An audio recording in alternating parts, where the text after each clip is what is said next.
Assalamualaikum warahmatullahi wabarakatuh. Hai, perkenalkan nama saya Nurul Sari dengan NIM 2019192220028. Saya Nurul Sepira, NIM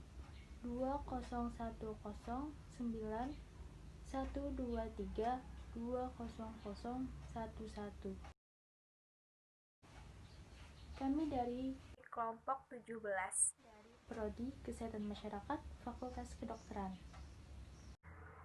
Angkatan 2020 Universitas Lambung Mangkurat.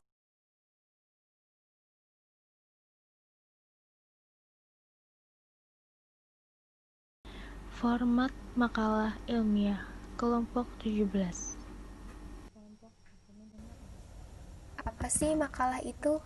Makalah adalah karya tulis yang membahas suatu masalah berdasarkan hasil kajian pustaka atau teori ataupun hasil pengamatan penelitian.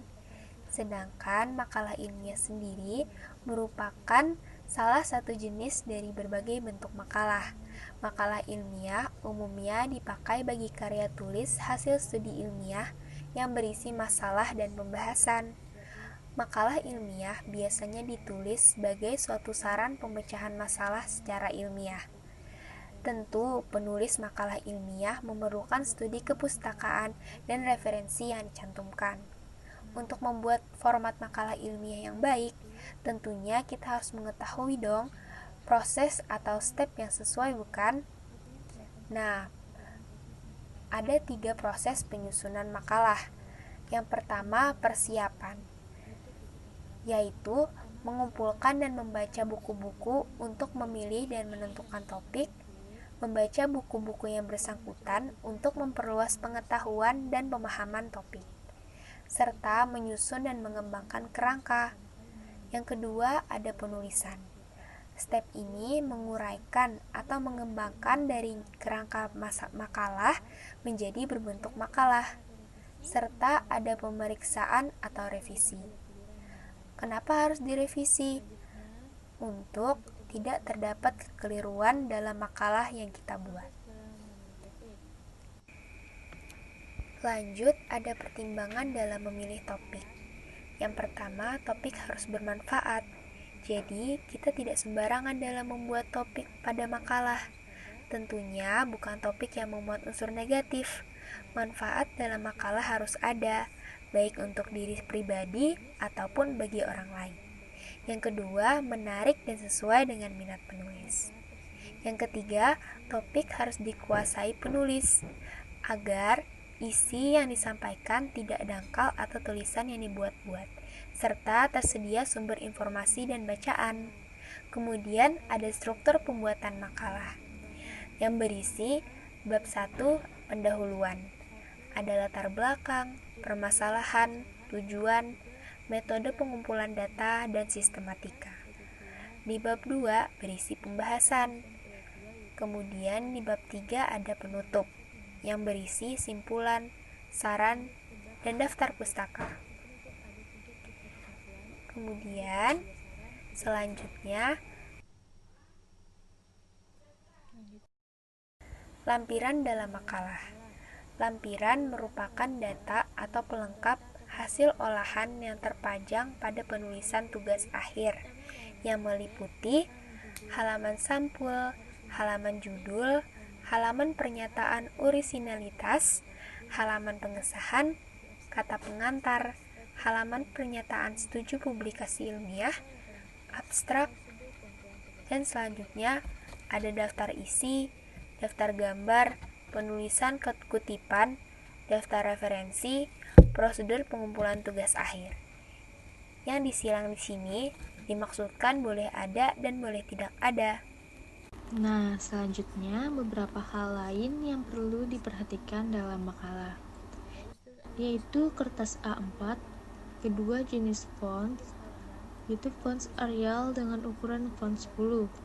Yang ketiga, margin halaman. Pada penulisan makalah, untuk sebelah kiri menggunakan margin 4, sedangkan untuk atas, kanan, serta bawah menggunakan margin 3. Yang keempat, ada spasi. yaitu spasi 1. Namun beberapa perguruan tinggi memperbolehkan spasi ganda atau spasi 2. Yang terakhir, penomoran. Cover atau sampul makalah tidak memiliki nomor halaman, kemudian daftar isi, kata mengantar, daftar gambar atau tabel yang diberi format nomor Romawi 1, 2, dan seterusnya, kemudian baru pada bab 1 hingga lampiran menggunakan format nomor biasa.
Dengan NIM 20 Sepira 2. Oke.